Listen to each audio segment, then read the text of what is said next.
하나님 아버지, 이 시간도 우리 영혼의 귀를 열어서 살아계신 하나님께서 이 시간 우리에게 말씀하시는 주님의 마음을 또 하나님 아버지 듣기를 원합니다. 알기를 원합니다. 그 알미 삶으로 이어질 수 있도록 인도하여 주시옵소서.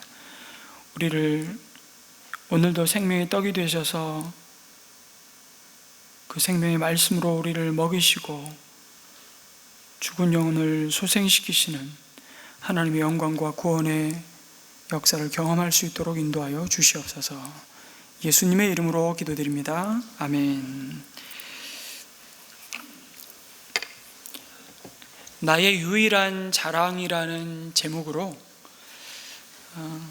큐티인이라는 책을 통해 공개적으로 자신의 삶을 간증했던 한 성도의 얘기를 좀 나누고 싶습니다. 이분의 아버님은 빈병을 납품하는 장사를 하신 분이셨답니다. 그런데 늘 주둥이가 깨진 병을 섞어서 납품하는 일종의 편법 혹은 좀 약간 진실하지 못한 모습으로 사셨던 아버지였습니다. 그런 아버지의 모습을 보면서 자기는 아버지처럼 살지 않겠다며 아주 정의감으로 똘똘 뭉쳐서 초등학교 교사가 되었답니다. 교사가 된 후에는 가르치는 교육자이기도 하지만 자신의 주어진 일에 대한 자부심이 너무 지나치다 그럴까요? 어쨌든 일과 승진에만 몰두하고 매달렸습니다. 그래서 근무하던 학교에 마침 교장 공모제라는 이 제도가 도입이 되어서 본인은 첫 번째 공모에 다른 사람보다 엄청나게 많은 서류를 준비해서 제출했습니다. 근데 이것이 오히려 역효과를 가져왔는지 이런 엄청난 이 서류를 제출한 이 사람에게 질린 교장 선생님은 심사위원들에게 자기 서류를 보여주지 않았고 자기는 부당한 선발 과정을 고발하겠다면서 거칠게 항의하고 결국 사과를 받았습니다. 그 후에 두 번의 공모에서도 퇴직한 교장 선생님이 심사위원이라 아직까지 젊은 자기를 의도적으로 떨어뜨렸다고 생각하면서 심사위원들을, 동료 교사이기도 한 교사들을 정죄하였습니다. 그렇게 4번을 응모한 끝에 이 젊은 나이에 결국은 교장이 되었지만 그것이 자기의 자랑과 교만의 시작이었음을 고백하면서 자신의 정의감과 교만이 하늘을 찌름에도 그것이 자신의 죄인지를 깨닫지 못했다고 말합니다. 이런 자신에게 주님은 여러 사건으로 찾아오셨답니다. 물론 그때는 전혀 이것이 하나님의 나를 찾아오신 사건인지를 전혀 믿음이 없었기 때문에 알지 못했는데, 그런 내용 중에 그런 사건 가운데 하나가 그렇게 비난하던 아버지와 똑같은 닮아있는 자기의 모습을 보는 것이었습니다. 동료 교사와의 외도를 하게 되었고 그것을 알게 된 자기 아들에게 폭행을 당해야 했습니다. 부도덕한 아버지라고 적힌 피켓을 들고 교문 앞에 선 아들의 시위로 수치와 온갖 수모를 겪었습니다. 결국 이혼과 퇴직을 당하게 되었고요. 자기가 자랑하던 모든 것이 한순간에 물거품이 되었습니다. 모든 것이 무너진 바로 그때 한 지인의 소개로 교회에 나오게 되었답니다. 교회에 나와서 앉아 있었지만 설교 말씀도 성도들의 죄 고백도 너무 낯설었고 목장 모임에서 자신의 수치를 낱낱이 드러내며 자신의 죄를 고백하는 것이 너무 거부감이 생기고 어색했던 것입니다. 그러나 결국 그 목장 모임에서 자신의 죄를 직면하고 깨닫게 됩니다. 그리고 모태의 신앙인 지금의 아내와 재혼한 지 얼마 되지 않아서 주일날 예배 시간에 많은 성도 앞에서 자신의 간증을 하게 되었습니다. 자신을 아는 많은 성도에게 과거에 그 부끄러운 수치의 사건이 알려진다는 것이 믿음이 약한 자신에게 너무나 고통스럽고 힘든 일이었음에도 자신의 음란과 교만의 죄를 회개하고 자신의 간증으로 은혜 받고 하나님께 돌아오는 한 사람이 있기를 기도하면서 용기 내어 간증을 했습니다. 그리고 마침 그날 교회에 처음 나오신 한 성도로부터 은혜 받았다는 말을 들었습니다. 자신의 삶이 누군가에게 은혜를 끼칠 수 있다는 것이 기적이라는 것을 경험하는 것입니다. 하나님은 세상 가치관을 쫓아 살며 젊은 나이에 교장이 된 것을 자랑하며 살던 자신을 지금은 마을버스 기사로 낮아지게 하셔서, 물론 상대적인 것이지만 이분이 그렇게 표현을 했습니다. 세상에서 자랑할 것이 없게 하셨다고 고백합니다. 그럼에도 여전히 아내는 자신에게 이렇게 말합니다. 당신이 교장처럼 이래라 저래라 명령하는 것이 너무 힘들다라고 소리친답니다. 과거의 그 버릇이 하루아침에 안 없어져요. 그러면서 자신의 연약함을 손보시고자 아내의 매를 사용하시는 주님이라고 이제는 고백합니다. 자신의 음란과 교만의 가시, 자식에게 피켓 시위를 당한 수치를 자신의 유일한 자랑으로 여기면서 연약한 자신의 고백이 힘든 지체들에게 위로가 되기를 소망해 봅니다. 이분의 간증을 이렇게 마칩니다. 성도 여러분, 자신이 삶의 주인이 되어서 출세와 음란의 바알과 아세라 우상을 따라 살면서 망가진 인생이 이제 주님이 자신의 주인이 되어 하나님이 먹이시고 인도하시는 삶의 거룩으로 말미암아 진짜 행복을 조금씩 더디지만 천천히 맛보는 자의 이야기입니다. 여러분, 우리 모두는 누가 먹이시는지를 모를 때, 누가 내 인생을 살게 하시는지를 모를 때 우리는 한 사람도 예외 없이 헛된 자랑과 영광을 추구하며 무너질 수밖에 없습니다. 때때로 그것을 아주 고통스럽게 마주하게 되는 것이 감춰진 축복이라 부르는 고난입니다. 그것을 가뭄과 기근으로 마주한 이스라엘 백성과 아합의 이야기를 오늘 하고 있습니다. 여러분, 북이스라엘의 역사 가운데 하나님의 백성이 하나님과 가장 멀어지고 하나님의 마음을 가장 슬프게 했던, 영적으로 가장 어두운 시대가 바로 아합의 시대였습니다. 그의 통치를 성경은 이렇게 말씀합니다. 16장 30절 말씀입니다. PPT 한번 띄워주시고요. 오므리의 아들 아합은 그 이전에 있던 왕들보다 더 심하게 주님께서 보시기에 악한 일을 하였다. 그는 느밧의 아들 여로보암의 죄를 따라가는 정도가 아니라 오히려 더 앞질렀다고 말씀합니다. 그의 아내 이세벨은 바알 숭배의 본산인 시돈 왕 엣바알의 딸이었습니다. 당연히 이세벨은 이스라엘이 하나님을 믿고 따르는 길을 버리게 만든 1등 공신이었습니다.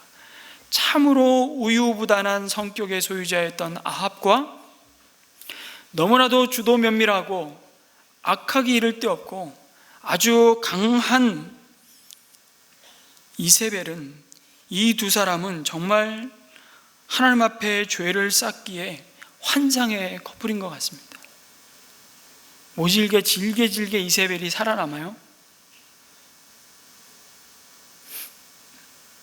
농경사회의 풍요와 번영을 약속하면서 백성의 먹거리를 책임지는 비와 번개의 신인 바알을 따르는데 이세벨은 주도적인 역할을 했습니다. 이스라엘의 신앙은 더욱 급속히 혼합주의 신앙으로 세속화되었습니다. 하나님도 섬기고 바알의 돈도 섬기고 하나님도 섬기고 아세라의 쾌락도 섬겼습니다. 그래서 북이스라엘은 아합의 시대에 가장 경제적으로 큰 번영을 누렸지만 아이러니하게도 계층 간의 가장 심각한 경제적인 불평등과 양극화를 겪게 됩니다. 이런 상황에서 하나님은 엘리야를 부르시는 것입니다. 그리고 그를 곧장 아합 왕 앞으로 돌격하게 하십니다. 그리고 적장의 심장에 칼을 꽂듯이 이 땅에 비는커녕 이슬 한 방울 내리지 않는 가뭄과 기근이 시작될 것이라고 선포합니다. 그리고 그 예언이 단순한 경고가 아니라 말씀하신 대로 반드시 이루어질 것을 말씀하시는데, 어떻게 말씀하시냐면 하나님이 무너뜨리신 여리고성을 다시 세운 자에게 내려진 심판의 예언이 성취된 이야기로 말씀하십니다. 이스라엘 백성이 처음 약속의 땅 가나안에 입성할 때 하나님을 대적하던 그 여리고성을 무너뜨리시고 하나님은 이 성을 다시는 세우지 말라고 명령하셨습니다. 여호수아서 6장에 보면 이 성을 다시 건축하는 자는 저주를 받을 것이라고, 심지어 그 저주의 구체적인 내용이 무엇인지까지 상세히 예언하셨습니다. 여리고성의 기초를 쌓을 때 장자를 잃을 것이고, 문을 세울 때 그 여리고성의 문을 세운 그 자의 막내 아들을 잃을 것이라고 말씀하셨습니다. 그러나 오랜 세월이 지나 하나님 보시기에 악이 극에 달했던 아합의 시대에 히엘이 하나님의 준엄한 경고에도 불구하고 여리고성을 건축했습니다. 그때 하나님의 말씀이 어떻게 그대로 이루어졌는지를 16장 마지막 절이 말씀해 주고 있습니다. 여러분, 왜 뜬금없이 이 말씀을 하십니까? 엘리야를 통해 선포된 가뭄의 심판도 그대로 이루어질 것을 이렇게 말씀하시는 겁니다. 그리고 이 백성이 나 아닌 엉뚱한 대상을 향해 물과 곡식과 풍요를 달라고 비는 그 어리석고 악한 길로 가는 것을 내가 이제 차마 더 이상 볼 수 없겠다. 그렇게 하나님의 고통이 엘리야를 불러 세우셨습니다. 하나님 보시기에 가장 악한 왕 아합을 향해서 하나님의 가장 낯선 심판의 메시지를 증거하는 이 엘리야의 선지자의 등장은 참 그 자체로 범상치 않아야 할 것 같습니다. 그런데 17장을 시작하면서 엘리야를 소개하는 내용이 무엇입니까? 엘리야가 누구인지 그를 소개하는 말씀은 딱 한 줄입니다. 한 줄. 길르앗의 디셉에 사는 디셉 사람 엘리야. 심지어 통상적으로 그의 아버지가 누구인지, 가문은 어떤지, 그가 지금까지 무슨 일을 하던 사람인지, 선지자로서 그가 어떤 삶을 살았는지, 그럴 만한 자격이 있는 자인지 아무 정보도 말씀해 주지 않습니다. 그냥 길르앗 디셉 출신이라는 것 외에는 엘리야가 아합 왕과 이스라엘 백성을 향해 하나님의 나팔수로 쓰임 받기까지 그의 삶이 어떠했는지 어떤 배경도 언급되지 않습니다. 여러분, 길르앗이 어디입니까? 요단강 건너편, 가나안 땅 건너편 동쪽으로 이스라엘의 변방이었습니다. 그리고 그 길르앗의 디셉은 사실 위치가 어디인지도 모릅니다. 많은 성경학자들이 사실 이 디셉이 어느 마을인지조차도 지금 찾을 수 없습니다. 고고학적으로도 발굴된 증거가 없다는 것이죠. 한마디로 엘리야는 드러내 보일 만한 족보나 경력이 없는 사람이었습니다. 그는 산골에 묻혀있던 인물이었습니다. 하나님의 뜻을 대언하고 하나님의 백성을 대표하는 엘리야는 한마디로 주류가 아니었습니다. 비주류 인생이죠. 그러나 분명한 것은 여호와가 하나님이시다라는 뜻을 가진 엘리야라는 이름이 말해주듯이 바알이 하나님이라고 말하는 온 세상이 바알로 도배된 사회 속에서 하나님은 그의 구별된 백성 이 한 사람을 광야에 두고 준비하시고 기르셨습니다. 그리고 엘리야의 입을 통해 드러난 첫 일성은 바로 아합의 영적인 어둠과 불신앙을 고발하는 것이었습니다. 이렇게 말합니다. 내가 섬기는 주 이스라엘의 하나님께서 살아계심을 두고 맹세한다고 말합니다. 여러분, 하나님은 언제나 살아계셔서 이 백성을 여기까지 먹이시고 지키시고 인도하셨습니다. 그러나 이 백성은 살아계신 하나님을 죽은 분으로 취급하며 하나님께 눈 감고 그분의 말씀에 귀 막고 살아갑니다. 그러면서 죽은 신, 아니 애초부터 생명이 없는 그들이 만든 신 바알이 마치 자신들의 생명줄을 쥐고 있는 신인 것처럼 예배하는 아합과 이스라엘에게 무명의 엘리야는 내가 섬기는 주 이스라엘의 하나님은 살아 계시다고 선포하는 것입니다. 더 정확하게 직역을 하면 이런 표현입니다. 나는 그분 앞에 서 있다라는 말씀입니다. 그렇게 말하면서 아합을 향해 진노하시는 하나님의 메시지를 던지고 있는 겁니다. 당신도 하나님 앞에 서 있는 자임을 왜 모르냐고 고발하는 것이죠. 우리의 왕이신 하나님의 부왕으로 이 백성을 다스릴 수 있는 그 영광과 존귀함을 가진 왕이신 당신이 어째 그것을 모르냐고 지금 엘리야는 그렇게 아합 앞에서 고발하고 있는 것입니다. 그리고 나서 상상할 수 없는 가뭄이 찾아와 적과 꿀이 흐르는 땅이 더 이상 생명이 유지될 수 없는 죽음의 땅이 될 것을 선포합니다.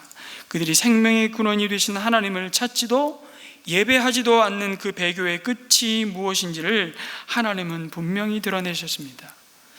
이렇게 해서 누가 진정 먹을 것을 공급하시는 분인지를 드러내시는 싸움이 시작되었습니다. 하나님은 무명의 사람 엘리야를 부르셔서 이 거룩한 전쟁을 시작하셨고, 이제 그를 먹이심으로,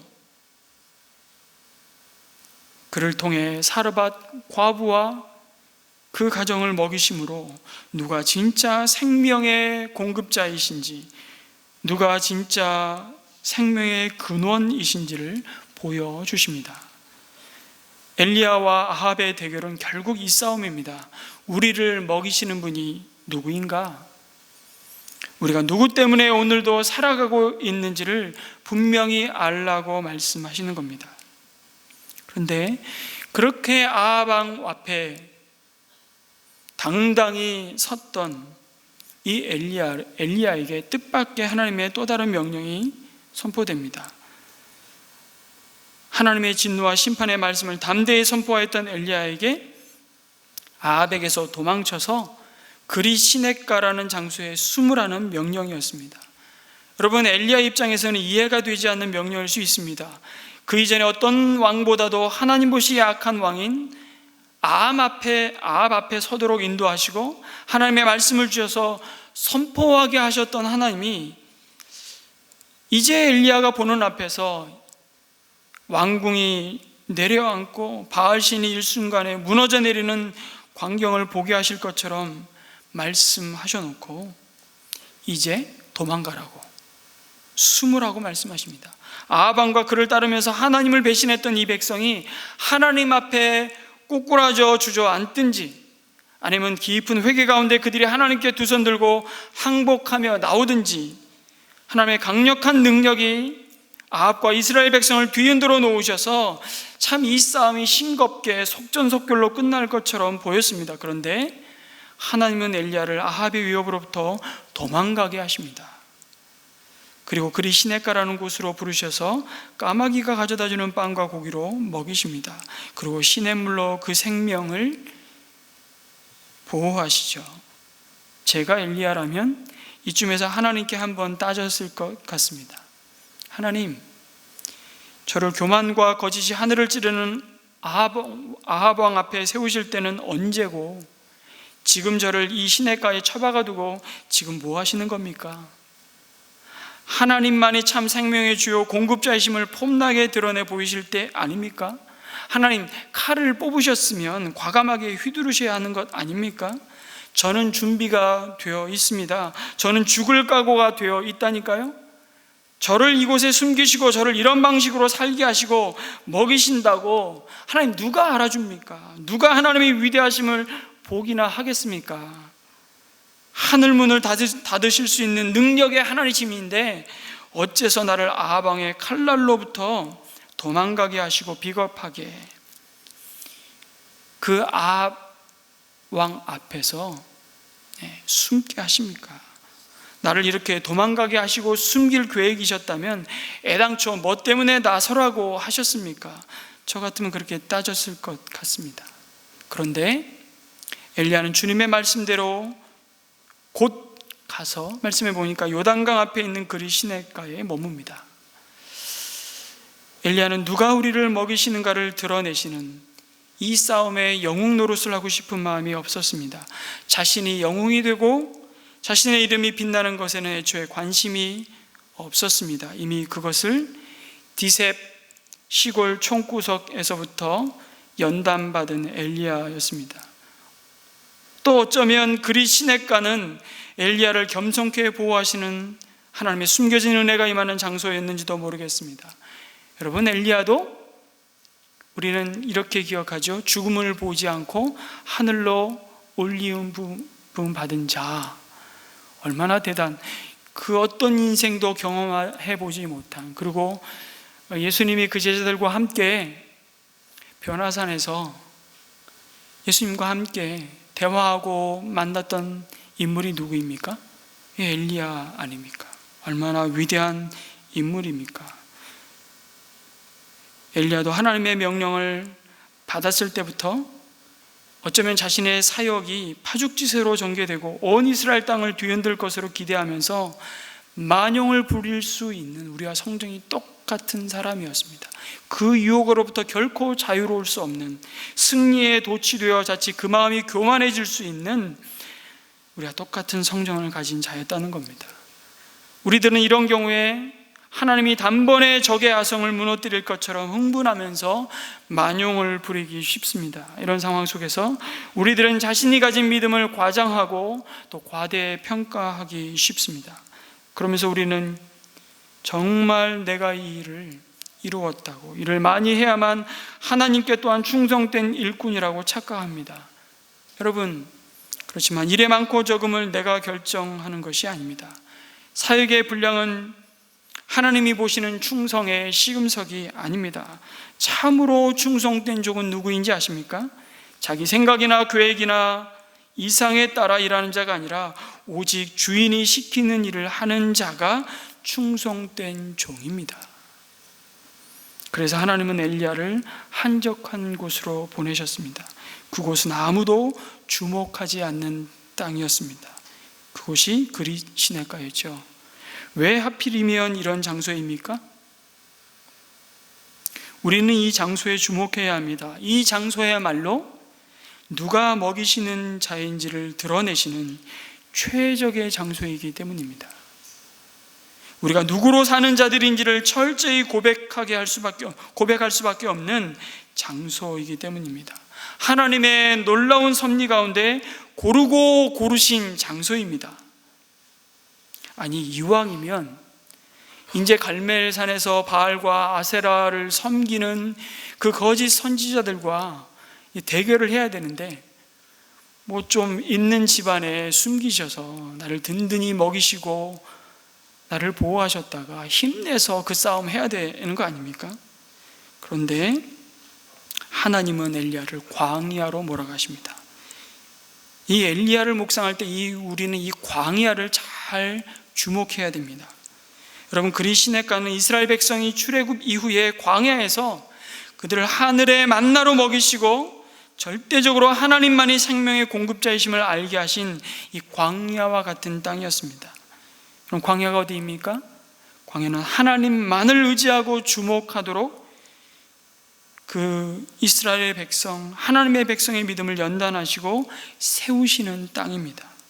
엘리야 개인에게는 이곳에서 보내는 기간이 바로 이것을 더 깊이 경험하고 이것을 깨닫게 하시는 남은 연단의 시간이었는지도 모르겠습니다. 그렇게 하나님은 이곳에서 엘리야로 하여금 어떻게 하나님이 지금 일하고 계신지를 확인하고 확신케 하시는 하나님의 놀라운 은혜를 누리게 하십니다. 그리 시냇가는 엘리야로 하여금 선포한 메시지를 자기 자신에게 적용시키는 바로 훈련의 자리였습니다. 그 과정이 있었기에 다음 단계로 나아갈 수 있었습니다. 그곳에서 엘리야가 한 것이라고는 먹고 마시는 것이 전부였습니다. 그것도 자기가 농사를 짓는 것도 아니고 밥벌이를 한 게 아니라 철저히 얻어먹는 존재로 살게 하십니다. 여러분, 얻어먹는 게 참 좋지요. 그런데 그 얻어먹는 걸 누구에게 얻어먹느냐가 이게 사람의 자존심을 완전히 뭉개버리기도 합니다. 누구에게 얻어먹죠? 누구도 아니죠. 아까 말씀드렸잖아요. 우리 읽었잖아요. 왜 하필이면 그를 먹이시는 도구로 까마귀를 사용하셨습니까? 이런 질문을 안 해보셨습니까?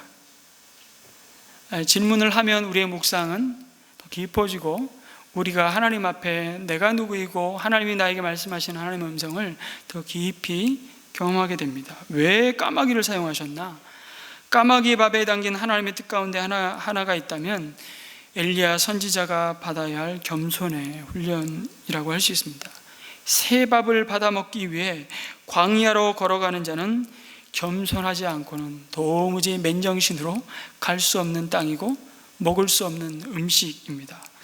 까마귀가 어디서 음식을 실어 날랐을까? 다 기근으로 가뭄으로 요 다음 장에도 나오잖아요. 아합 왕이 백성이 다 굶주려 죽어나가는 판국에도 자기가 기르는 짐승을 먹이겠다고 오바댜와 함께 물을 찾아 나서는 이 어리석은 아합 왕을 보면 일반 백성들은 얼마나 굶주리고 있겠습니까? 근데 까마귀가 아침 저녁으로 떡과 고기를 물어다 줍니다. 어디에서 물어다 주었을까요? 여기는 상상입니다. 천국 가서 물어보고 싶어. 어디서 가져왔니? 어떤 성경학자들은 재밌는 상상을 하더라고요. 아마 아합 왕궁에서 물어왔을 거라고. 아무리 기근이 심해도 왕궁에는 먹을 것이 넘쳐나지 않아요. 아합이 그런 악한 인물이었습니다.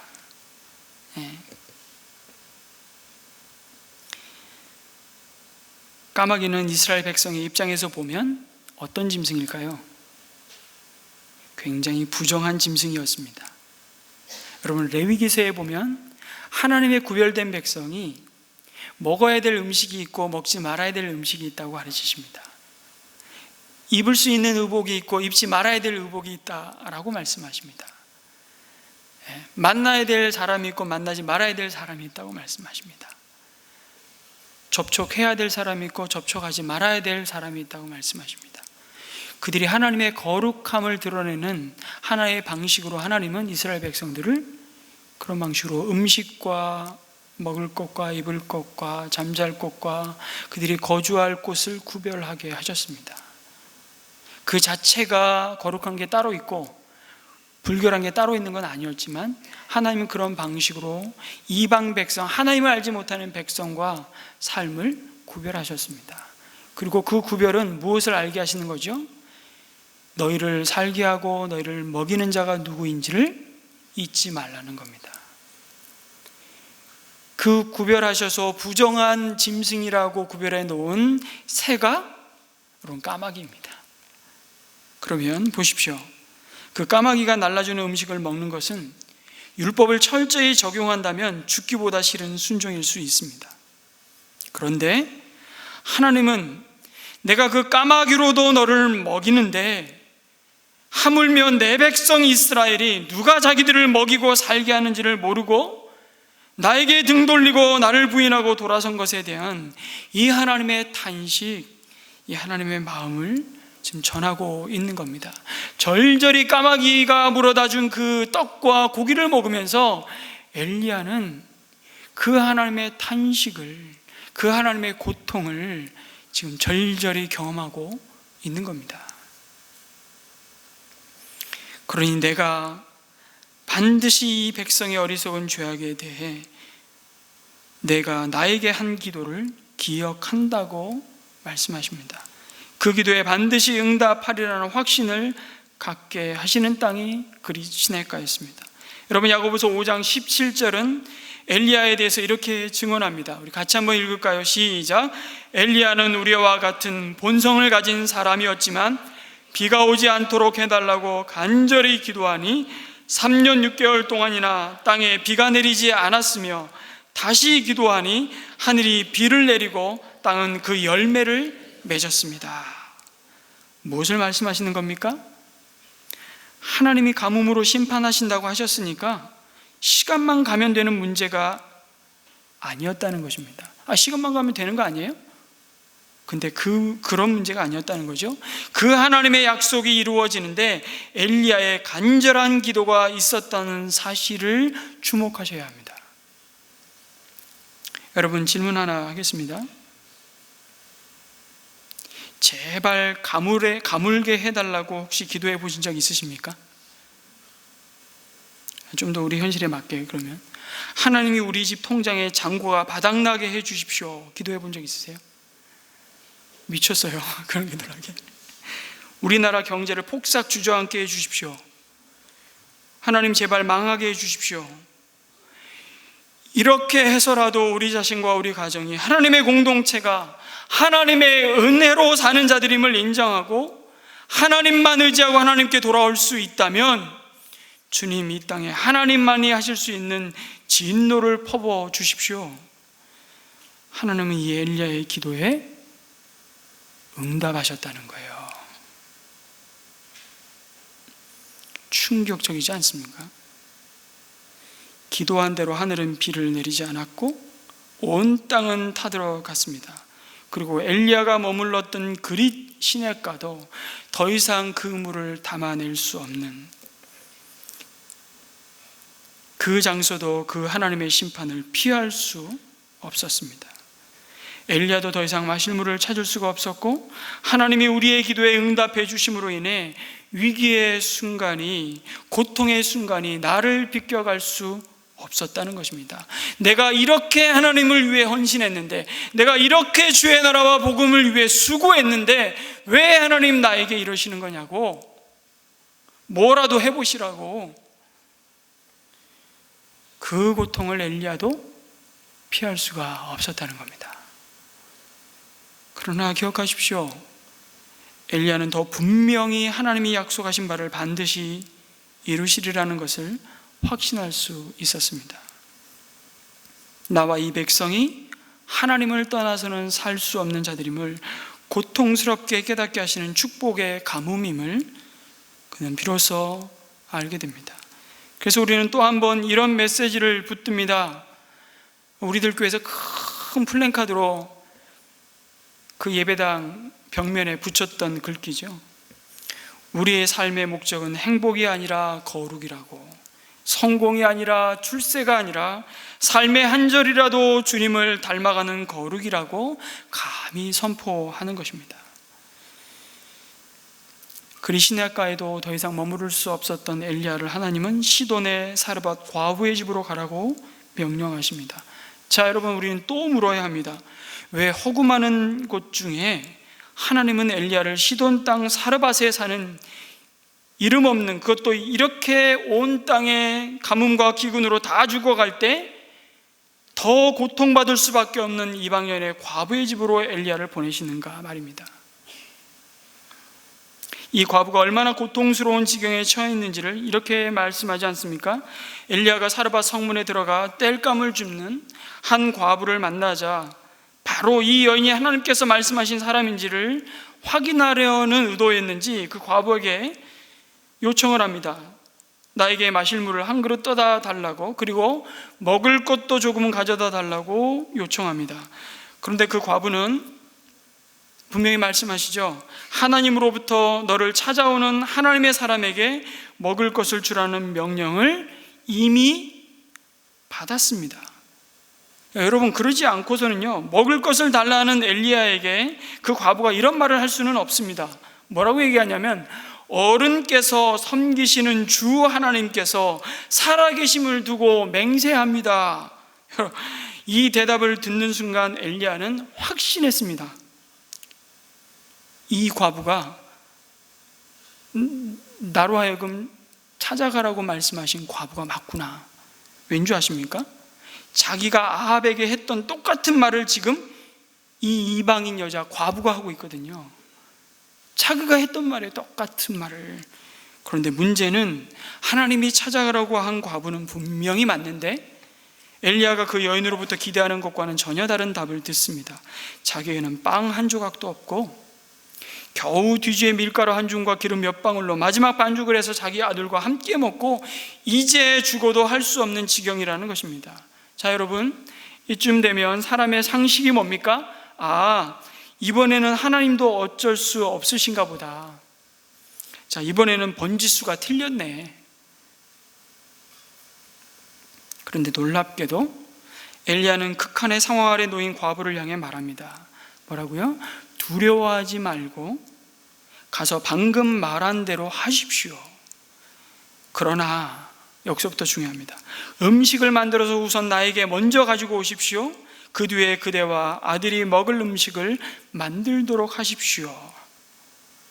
여러분, 엘리야가 그리 시내가에서 잠잠히 하나님의 때를 기다리며 그 광야에서 사람도 아닌 까마귀의 입을 통해서 먹이셨던 하나님의 공급을 받지 않았다면 이 요청은 할 수 없었을 것입니다. 엘리야는 그리 시내가에서 배우고 하나님이 몸으로 깨닫고 경험하게 하신 영적 교훈들을 새롭게 주어진 상황에 또다시 적용하면서 과연 누가 이 백성을 먹이시는지를 또 다른 차원에서 경험합니다. 여러분, 하나님은 뛰어넘는 것을 싫어하시는 분 같아요. 하나님은 서두르는 것도 원치 않으십니다. 늘 우리가 조급하지요. 하나님은 우리들을 차근차근 인도하십니다. 중요한 것은 그래서 속도가 아니라 방향입니다. 하나님은 우리의 조급함을 내려놓게 하십니다. 우리로 광야에서 그리고 사르밧 과부의 집과 같은 그 절망의 자리에서도 믿음의 인내와 기다림을 배우게 하십니다. 여러분, 엘리야가 바울과 아세랴 거짓 선지자들과 대결하는 갈멜산으로 가는 길은 결코 지름길이 아니었습니다. 하나님은 갈멜산으로 엘리야를 분명히 보낼 것이지만 엘리야가 갈멜산의 산정에 오르기 전에 반드시 거쳐야 할 과정이 있다고 말씀하시는 것입니다. 그것이 바로 그리 시내가였고 사르밧 과부의 집이었습니다. 하나님 우리의 믿음을 빚어가십니다. 때로는 되게 고통스러운 방식으로. 그런데 기억하십시오. 우리를 머물게 하시고 우리를 지나가게 하시는, 우리의 믿음을 정금과 같게 하시는 장소들이 있습니다. 만남들이 있습니다. 저는 그것이 목장이라고 생각합니다. 그 목장 안에서 서로의 죄를 고백하고 병 낫기를 구하는 그 목장 공동체를 통해서 하나님이 정말 누가 너희를 먹이시고 너의 삶을 살리시고 지키시는 분이신지를 명확하게 드러내시고 보여주십니다. 여기가 은혜의 마당이에요. 근데 여기에 들어가면, 발을 디디면, 거기서 무장해제하면 죽을 것 같아요. 그냥 늪처럼 여겨지는 거죠. 내가 여기서 내 자신의 이 부끄러운 이야기를 하기 시작하면 저들이 나를 사람 취급 안 하겠지. 그런데 이미 그것을 덮고도 넘치도록 하나님이 우리의 수치를 그리스도의 보혈의 능력으로 덮으셨다고, 그것을 확인케 하시는 자리가 바로 목장입니다. 아직 목장 모임 안 가보신 분들, 우리 성도님들 계십니까? 하나님이 깔아놓은 이 은혜의 마당에 마음껏 뛰어 다니셨으면 좋겠습니다. 아직도 주저주저 하십니까? 우리의 믿음을 빚으시는, 정금과 같게 하시는 하나님의 은혜를 외면하지 마시기 바랍니다. 이곳에서 엘리야는 누가 먹이시는가를 생생하게 몸으로 경험합니다. 엘리야에게는 다시금 그의 믿음을 정금과 같게 하시는 자리였습니다. 왜냐하면 시도는 바알 숭배의 본산이기 때문입니다. 그러니까 시돈 한복판에서 지금 엘리야를 찾아서 죽이고자 혈안이 되어 있는데, 엘리야가 바알의 숭배의 본산인 시돈 땅에 가 있을 것이라고는 누구도 상상할 수가 없는 겁니다. 그런데 이곳에서 주님이 지금 뭐 하신다고요? 원수의 목전에서 상을 베푸신다고요. 이게 다윗의 시편 23편의 고백 아닙니까? 그 원수의 목전에서 상을 베푸시고 그의 믿음을 정금과 같게 세워가시는 의의 경험을 하는 거죠. 바알을 섬기는 한복판에서 바알이 아니라 하나님이 그와 그 땅에서 가장 고통받고 아무도 주목하지 않는 한 여인과 그 자식을 먹이시는 하나님을 만나게 하십니다. 하나님 굉장히 유머러스하신 분 같아요. 하나님이야말로 모든 생명과 온 땅의 주관자 되심을 이보다 더 확실하게 증거하는 곳은 없기 때문입니다. 여러분, 아합 왕과 왕족들, 이스라엘의 모든 지도자들이 지켜보는 갈멜산에서 바알과 아세라 우상의 거짓과 무능을 드러내고 조롱하기 전에 하나님은 이미 사르밧 한 과부의 집에서 그 전초전을 엘리야로 하여금 다 치르게 하셨습니다. 이미 거기서 이 영적 전쟁은 끝이 났습니다. 여러분, 사르밧이라는 뜻이 무슨 뜻이냐면 용광로라는 의미를 갖고 있습니다. 재밌죠? 이래서 하나님 참 굉장히 치밀하신 분이에요.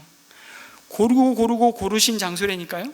사르밧이 왜 용광로였겠습니까? 그 이름 그대로 그곳에서 엘리야의 믿음을 하나님은 정금과 같게 하셨습니다. 더 이상 주저하지 않고 후회하지 않고 후퇴 없이 남김없이 불꽃과 같이 그 인생을 드리라고 거기서 이미 하나님의 믿음을 단련하셨습니다. 그리고 엘리야는 더 놀라운 선포를 이렇게 하는 겁니다. 주님께서 이 땅에 다시 비를 내려주실 때까지 그 뒤주의 밀가루가 떨어지지 않을 것이며 병에 기름이 마르지 않을 것이라고 주 이스라엘의 하나님께서 말씀하셨습니다. 이 약속의 말씀대로 사르밧 과부의 집에서 엘리야는 하나님의 초자연적인 권능을 아주 깊이 경험합니다. 이것을 통해서 하나님의 약속이 얼마나 신실하게 이루어지는지를 확신하게 됩니다. 뿐만 아니라 그를 먹이시는 하나님의 손길을 통해 하나님의 백성이 누구로 인해 사는 자들인지를 더욱 담대하게 선포하게 하셨습니다. 밀가루통과 기름병이 끊임없이 채워지는 기적을 통해 하나님의 돌보심과 생명의 공급을 죽음의 한복판에서 누리게 하셨습니다. 사랑하는 성도 여러분, 또 한 가지 묻겠습니다. 마음속으로 대답해 보시기 바랍니다. 여러분, 엘리야와 오늘 이 예배 자리에 나온 우리 둘 중에 누가 더 큰 하나님의 은혜를 받은 자입니까? 너무 답이 뻔해서 말씀을 안 하시는 거죠. 엘리야와 오늘 예배 자리에 나온 내가 둘 중에 누가 더 큰 하나님의 은혜를 받은 자입니까? 감사합니다. 이유가 무엇입니까? 우리는 이미 영원히 목마르지 않고 영원히 줄이지 않는 생명의 떡으로 오신 예수 그리스도를 먹은 자들이라고 말씀하십니다. 이 엘리야의 기적은 그리스도 예수 안에서 성취되었고요, 이제 우리는 말씀이 육신이 되어 우리 가운데 거하시는 독생자 예수의 영광을 이미 누린 자들이요 본 자들입니다. 예수님은 요한복음 6장 48절 이하에서 말씀하십니다. 같이 한번 읽겠습니다. 요한복음 6장 48절 시작. 나는 생명의 빵이다. 너희의 조상은 광야에서 만나를 먹었어도 죽었다. 그러나 하늘에서 내려오는 빵은 이러하니 누구든지 그것을 먹으면 죽지 않는다. 나는 하늘에서 내려온 살아있는 빵이다. 이 빵을 먹는 사람은 누구나 영원히 살 것이다. 내가 줄 빵은 나의 살이다. 그것은 세상에 생명을 준다. 예수님은 십자가에서 내어주신 자신의 살과 피를 먹고 믿는 자에게 죄로 말미암아 주어진 사망에서 우리를 영원한 생명으로 옮기시는, 살리시는 참 양식이요 참 음료라고 선포하셨습니다. 그리고 우리는 이 생명의 떡을 먹은 자들임을 성 만찬을 통해서 오늘도 기억하고 기념합니다. 그리고 예수님은 이 복음을 오병이어의 기적을 통해서 온 세상에 시위하시고 드러내셨습니다. 누가 먹이시는가? 바로 예수 그리스도시라고. 그리고 누구를 통해서 먹이시겠다고 말씀하십니까?